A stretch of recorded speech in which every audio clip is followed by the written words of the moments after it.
This program proudly brought to you by the Also Foundation, developing the lesbian and gay community for over 15 years.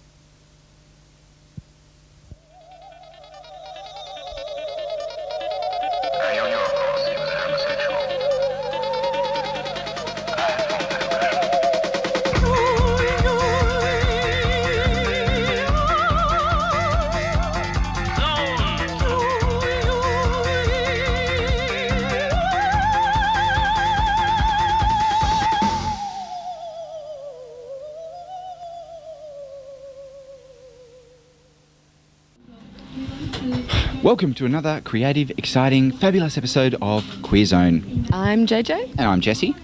And welcome to Sally's Hats. And fashion accessories in Smith Street. In Fitzroy, yeah. We're going to have lots of fun in here. And also we're going to be talking about Joy FM. Mm-hmm. One of Melbourne's first gay lesbian run radio stations. Yes. Yeah, fantastic. And we'll be talking to Paul there about their licence renewal. And also we're going to be talking to Drag in the Park and Sounds of Pride, and as to how come it was cancelled. Mm-hmm. And we'll be doing a piece with Nick. Well, he'll be doing a piece about recruitment. Recruiting homosexuals. No, straight people. That's right. God, who'd want to recruit a homosexual, my God. Well, who would? But anyway, on to Drag in the Park.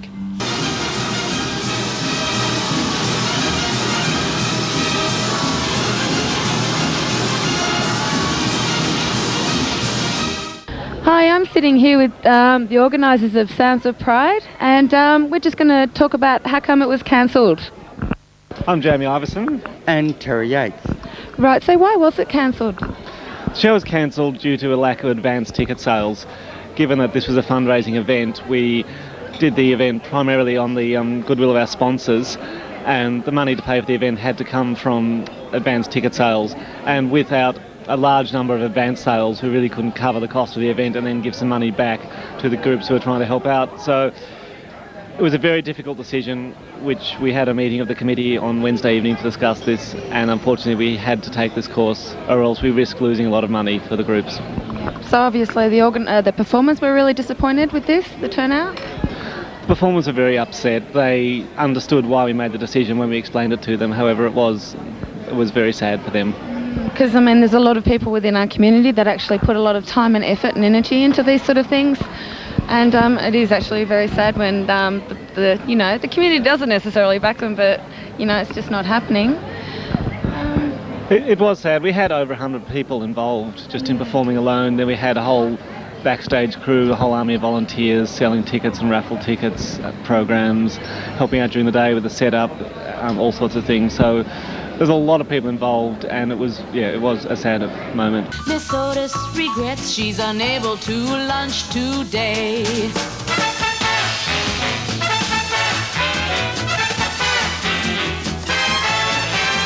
I think there are a lot of factors involved. I think the timing of any event during midsummer is very difficult, given it's just after Christmas and New Year.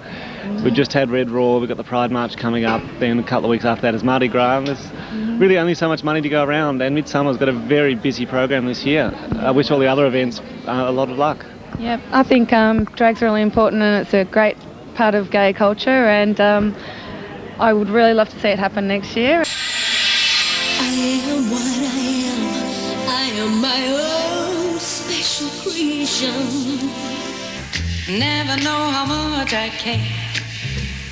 When you put your arms around me, I get a fever that's so hard to bear. You give me fever. You are my man. And all I do, that's all you did, surrender. Oh yeah. And I have met my destiny in quite a similar way. The history book on the shelf is always repeating itself.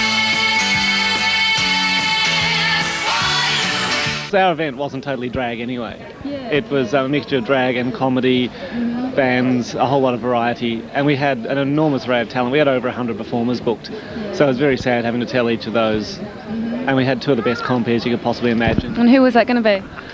We had two compeers. We're going to have Jazz Bradley from the Buzz Club and the one and only Mr. Tex McKenzie.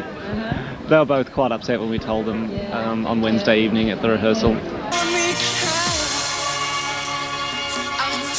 to deal with this disease. I look at things now in a different light.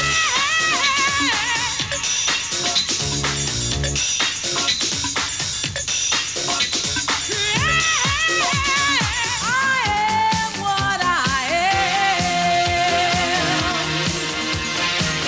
am. No, you make me wanna kick my heels up and throw my hands up and throw my head back and come on now. Don't forget to say you will. Don't forget to say yeah, yeah, yeah. Say you will. Say it right now, baby. Say you will. Well, come on, come on. Say up this before and I found the cause.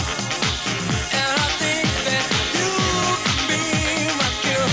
Let me say, let we make about 10 minutes to go.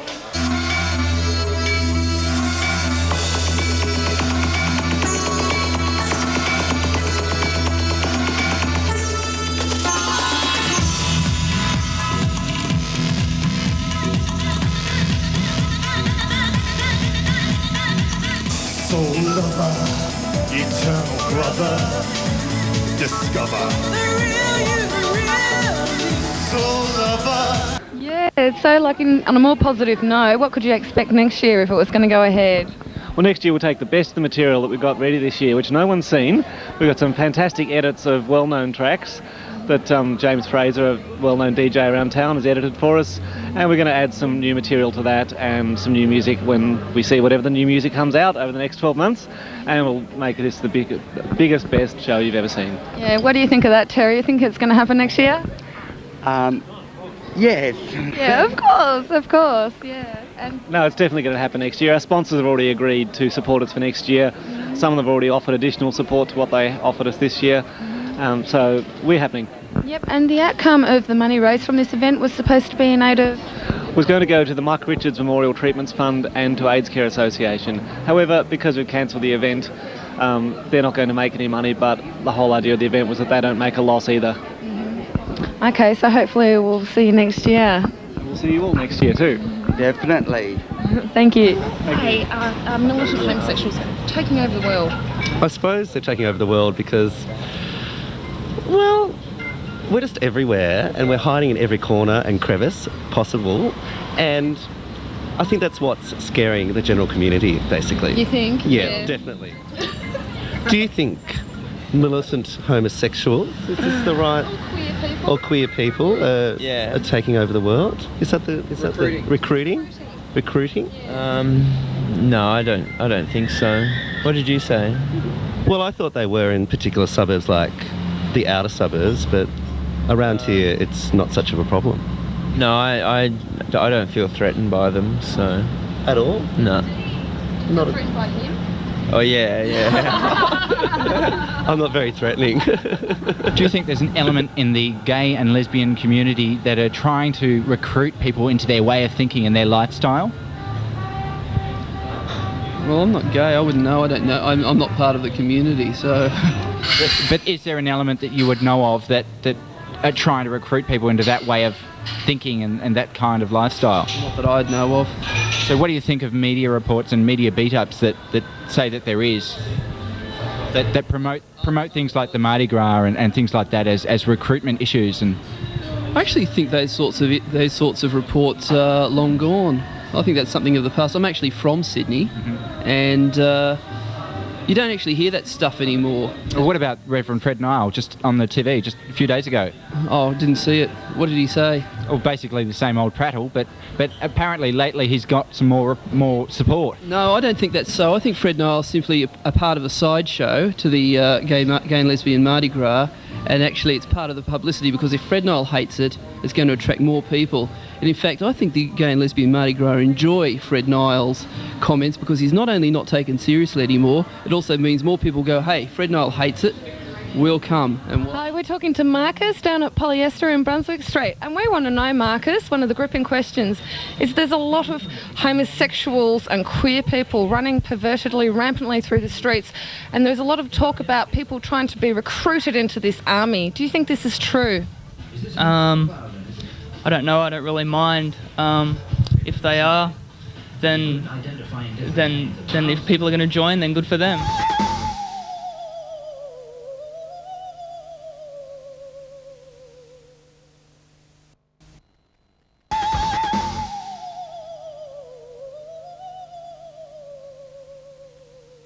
Welcome back. I've got the conch, so I'm doing all the speaking. Okay. Did you enjoy that last piece, sweetie? That was exciting, tremendously. Fabulous. Do you like my hat? Yeah, I do. It's fabulous. Do you like mine? Oh, yeah. Yeah, it's like pretty smiffy, isn't it? Like, you Spiffy? like it? Yeah, spiffy, yeah. Oh, spiffy. Spiffy, you know what I mean? Oh, okay. Yeah, okay. Yeah, I like my hat. That's good. Bouncing. No flies on me. Yeah, what about Joy FM? Oh, back on the show. Oh, right. Anyway, that's right. Joy FM. It's application for a licence. We'll be talking to Paul at Joy about the licence renewal. Yeah, definitely. Yes. About 30 people want a licence and only a few were going to get one. Yep. Australia's first gay and lesbian radio station, which has been in existence within Melbourne now for 4.5 years almost. The sad thing is we're a little unsure of our future, purely and simply because of decisions that have been made recently by the ABA. Various volunteers within Joy have put a lot of their heart and soul into what's become very much part of the gay and lesbian scene of Melbourne. Joy endeavours to provide information and ongoing education to the various communities within our very, very diverse culture. We're very saddened at what's occurring right now because what's our main problem is that we have been broadcasting on a regular basis on weekends, and because of the number of new aspirants who've appeared on the scene in the last few months, we need to possibly go off air for quite a period of time. Because of the building of our infrastructure and the costs involved in doing so, what may occur is that Joy may well fold. We have a transmitter site in the city, which is very expensive to maintain. We also have our office structure and of course our studio structure, all of which have been built over the last 4.25 years. I mean, the interesting point of view, I think, from anyone who may or may not listen to Joy on a regular or just a casual basis is how many people that we hear from. People who perhaps have not come to terms with their sexuality, people who perhaps are in family situations that do not allow them to come to terms with their sexuality, young people who are still at school and perhaps beginning to consider that they may be homosexual, lesbian. The government put us on notice some 4 years ago that we were doing a test transmission for 1 year. This we undertook, and we understood that at the end of that year some decisions would be made with regard to licensing. Here we are, 4.5 years down the track, no decisions have been made. It's about time that the ABA and the government got honest. To be quite honest, Joy Melbourne doesn't know what our future holds. All I can say is we have been overwhelmed by the support from our listeners at the Midsummer Carnival, through faxes, through letters, through our internet site. It's just been sensational, and we will do everything in our power to get to air on a regular basis. Here's some things we know. We know there are some young gay people in our schools, okay? Probably a significant number of young gay people in our schools. Here's something else we know. They don't get the education they need because there's almost no education around sexuality for young people altogether, whether you're straight, bent, queer, whatever. It just doesn't happen in schools. And yet we know that one of the major reasons for young people committing suicide is to do with sexuality. This is a key cause, yet there's no education in the schools. What's really worrying is the other thing we know. One of the main reasons this doesn't happen in schools is for this argument. People are concerned, mostly politicians, mostly conservative politicians, that we can convert young people to homosexuality. We can persuade them, seduce them into it. This argument is used time and time again to stop education for young people. Well, how true is it? How much can we be converted to or away from our sexuality? Well, let's find out first. Let's find a straight man and try and convert him to homosexuality. Yeah, let's try that. Okay. Can a straight man be converted to homosexuality? Well, let's find out. We're here today with Adrian, who's a good friend of mine. Hi, Adrian. Hi, Nick. We've known each other since school, so we're good buddies. This is Alice, the dog. Hi, Alice. Yeah. And Adrian, we're here today to find out whether we can seduce you into homosexuality. Is that okay? I'm doing this. Yep. Now, yeah. Oh, there goes Alice. So, Alice is just not into the sexual conversion thing at all. Alice, sit. Okay. Now, you're a straight man. I certainly am. Yeah. Have you ever crossed the fence? I certainly have not. Okay, but you're open to the experience. My eyes are open. Your eyes are open. Okay. Well, let's begin. I don't know. Let's try and seduce Adrian to homosexuality. A straight man. I don't know. Where can we start? How about a child's toy? Better point than any. Here we go. Anything? No. Okay, maybe a squeaky noise. No? No. Alice got excited. Okay, I have to get a bit serious now. Hey. You alright? It's okay. Okay. Now. Is that okay? That's okay. Is I'm that alright? totally open to the new experience. Can we hold hands? We can hold hands. It's nice. Is it nice? Okay. Not much of a handshake there. No, it's holding hands. New experience. Okay. Can I kiss you on the cheek? Well, okay. How was that? Felt a bit religious. Okay. Okay. Okay. Oh, it's nice. Is it nice?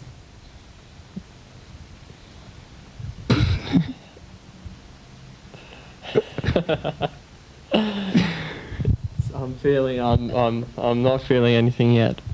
Okay. Okay, Mark Goggin is General Manager of Mardi Gras, and between 1990 and 1994, Mark was the Youth Education Officer at the Victorian AIDS Council, where he was instrumental in the creation and launch of 2 major media campaigns aimed at young gay people. Mark, when these campaigns hit the streets, was there any concern expressed that these were attempts to recruit or convert young people into homosexuality? On both occasions, with both campaigns, there was the criticism that the campaigns were out to recruit young men to homosexuality, and it's an oft-repeated criticism, I suppose, of any campaigns that are focused at young people around homosexuality. Who made these accusations? Well, it's principally the churches, and for the first campaign it was the Salvation Army and some right-wing church groups in Bendigo.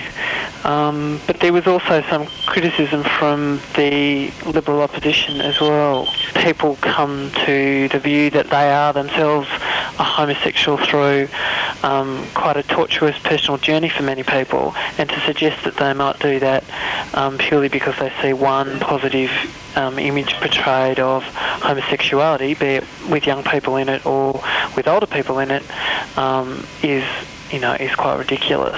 Getting to know you, getting to know all about you, getting to like you, getting to hope you like me, getting to know you, putting it my way, but not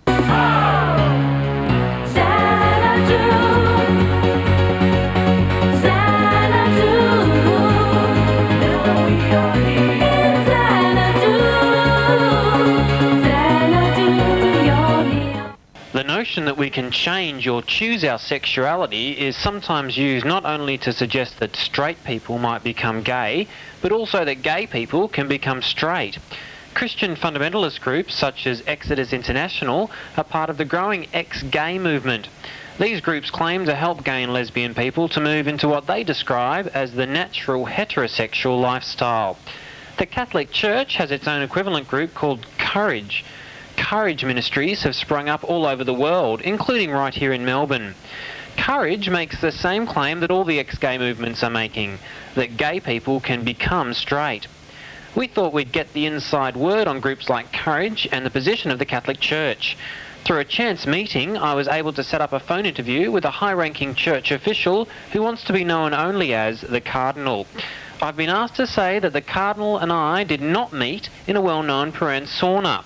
I'll just stress that again. The Cardinal and I did not meet, only wearing towels and a small keyring. Hello, it's the Cardinal on the line, is it? Hello, yes. Yes, that's right. Cardinal, thanks very much for speaking with Queer Zone. We know you're risking your position in choosing to do this. Well, you know me, Nicky. Anything for a little bit of excitement. Yes, right. Now, groups like Courage claim to be able to convert gay people into happy heterosexuals. Don't you think the church has to seriously consider whether it's doing more harm than good with its Courage ministry? Yeah. What are you wearing?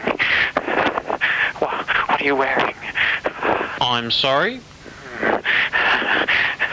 Something nice? One claim groups like Courage make is that they are helping unhappy gays become happy, normal people. Don't you think the church needs to look to itself to understand why these people are unhappy? You sound nice. Oh, yeah. These are very serious questions. People's lives are at risk. Don't you think it's about time the church started accounting for itself? I like it when you're angry. Yeah.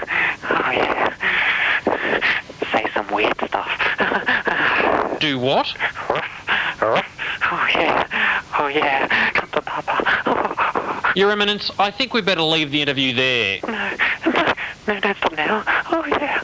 No. Tell me what a bad boy I've been. Yes. Oh, yeah. Oh, yeah.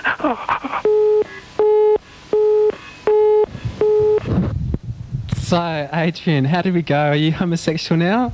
I must admit, I'm not, mate. Not at all? Nothing? Not even a twinge? No, nothing's a... no. What a shame. How about you, Alice? Oh, dear. No luck there. So, do you think you're going to be heterosexual forever? I like it when you scratch your underarm like that. It's nice. I don't think so. I think there'll be a day. What, really? When you become homosexual? No, there'll be a day when I don't know what I'm saying.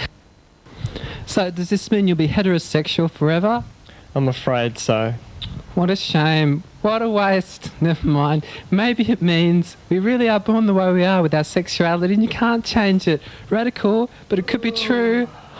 Got to go now. Okay, thanks for being here. Thanks, Adrian. Bye. Poor Nicholas. Or Nick, I should say. Yeah, poor Nicholas. Poor Nick. Yeah, he supposedly didn't recruit a straight man into the perverse world of homosexuality. Well, I suppose it just goes to show that there's no truth in the adage. What's the difference between a gay and a straight man? A six-pack? Well, as far as I could have seen, they were still under the sheets together. Well, maybe he had his minute and a half of fun and... Yeah. Oh, well. Oh, well. We like this recruitment thing because it's basically just owning up to the fact that everybody's being recruited into some form or another. Speaking of recruitment, we have our own recruitment happening. Oh, we're guilty of that, are we? Oh, yeah. Of recruiting Monday, people. 9th of March. Come on down to the address on the screen and we want you. Yeah, we want you. We want you as a new recruit. Yeah, for Ben TV. Ben TV, of course, Yeah, yes. to get involved you can in do this. all this sort of stuff, yeah. Wacky crazy. Enjoyable stuff. But anyway, speaking of support... Join needs support, don't they? They need support too. Yes, so write in your little letters. Phone them, fax them, become a member. Do all sorts of weird and wacky things to support Australia's first gay and lesbian radio station. Show the community you care. That's about it for today, isn't it? Yep. Okay. So we'll see you all later. Oh, we're going to go? Yeah. Okay, ta-ra. Ta-ra. Ta-ra. Bye.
This program proudly brought to you by the Also Foundation, developing the lesbian and gay community for over 15 years.